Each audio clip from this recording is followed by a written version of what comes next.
Ամսական որոշակի գումար վճարելով քաղաքացիները պաշտպանվում են մի քանի միլիոն դրամ արժողությամբ բժշկական ծառայություններից օգտվելու դեպքում առաջացող ֆինանսական ծանր բեռից։ Այս մասին Առողջապահության համընդհանուր ապահովագրության 100 օրվա ամփոփիչ ելույթում ասել է Առողջապահության նախարար Անահիտ Ավանեսյանը։ Նրա խոսքով համակարգի գործարկումից ի վեր Հայաստանում արդեն ապահովագրվել է 1 միլիոն 700 հազար քաղաքացի, իսկ 614 հազար մարդ արդեն օգտվել է բժշկական ծառայություններից։ Նախարարը շեշտել է, որ բարեփոխման հիմնական նպատակը առողջապահական ծառայությունները հասանելի դարձնելն է, բնակչության առողջական վիճակը բարելավելն ու կանխարգելիչ բուժօգնությունը խթանելը։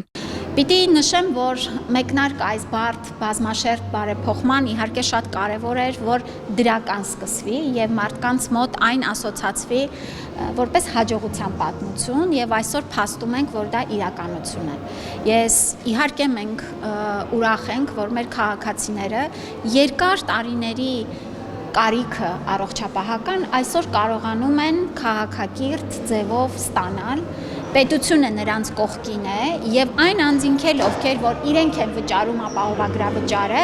եւս շատ մեծ գոհունակությամբ են օգտվում ծառայություններից։ Նախարարը նշել է, որ համակարգի ներդրումը մեկնարկել է բարդ ու բազմաշերտ պայմաններում, սակայն նախապատրաստական աշխատանքները սկսվել էին դեռ մինչև դրա գործարկումը։ Նրա խոսքով առանցքային նշանակություն են ունեցել թվային լուծումների կիրառումը, պետական մարմինների հետ գործակցությունը եւ տեղեկատվության արագ տարածումը, թե բուժառուների, թե բուժաշխատողների շրջանում։ Հիմնական խոչընդոտներից հենց պիտի նշեմ, որ առաջին ամսվա ընթացքում տեղեկատվության հոսքը շատ մեծ էր, թե բուժառուների համար եւ թե բուժաշխատողների համար, բայց այստեղ էլ հենց օրինակ նոր տեխնոլոգիաները, դա ամեն օր օրինակ Zoom հարթակում ունենալ հարցերի քննարկում եւ հենց տեղում մարդկանց տալ այդ տեղեկատվությունը մեզ օգնեց, որ հեշտությամբ անցնենք։ Հետո իհարկե ձևաչափը փոխվել է աշխատանքի, բժիշկների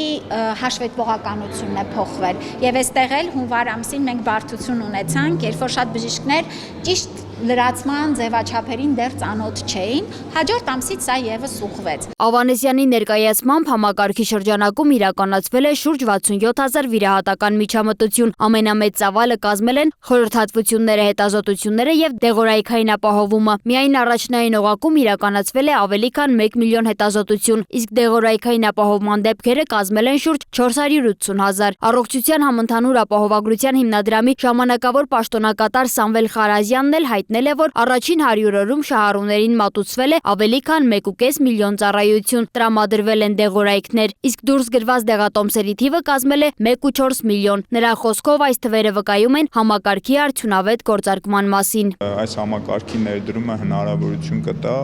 որպեսզի մենք ոչ միայն ֆինանսապես պաշտպանենք նրանց արդեն իսկ ծառայությունը ստանալիս բժշկական կենտրոններում, այլ նաև նրանց մոտ վստահություն ձևավորենք, որ եթե նույնիսկ իրենց մոտ որևէ խնդիր առաջանա առողջապահական, պետությունը իրենց կողքին է, իդեմս հիմնադրամի եւ ֆինանսական որևէ այսպես ասած նշանակալի ծախսեր նրանք չեն կատարի այդ ծառայությունները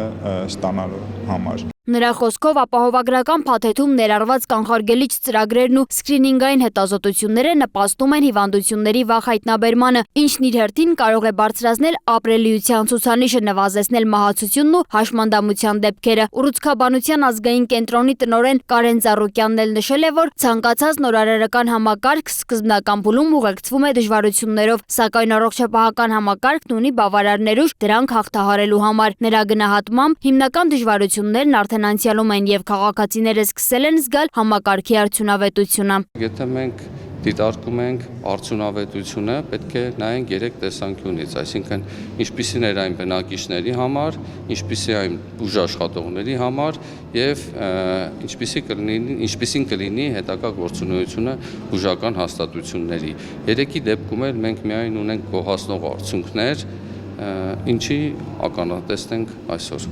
Անդրադառնալով հերթերի խնդրին նա նշել է, թե պատճառն այն է, որ մարդիկ երկար ժամանակ հնարավորություն չեն ունեցել լուծելու իրենց պլանային առողջական խնդիրները, իսկ այժմ այդ հնարավորությունը ստեղծվել է։ Սոնա Գիշյան, Տիգրան Ղազարյան, Free News, Ազատ լուրեր։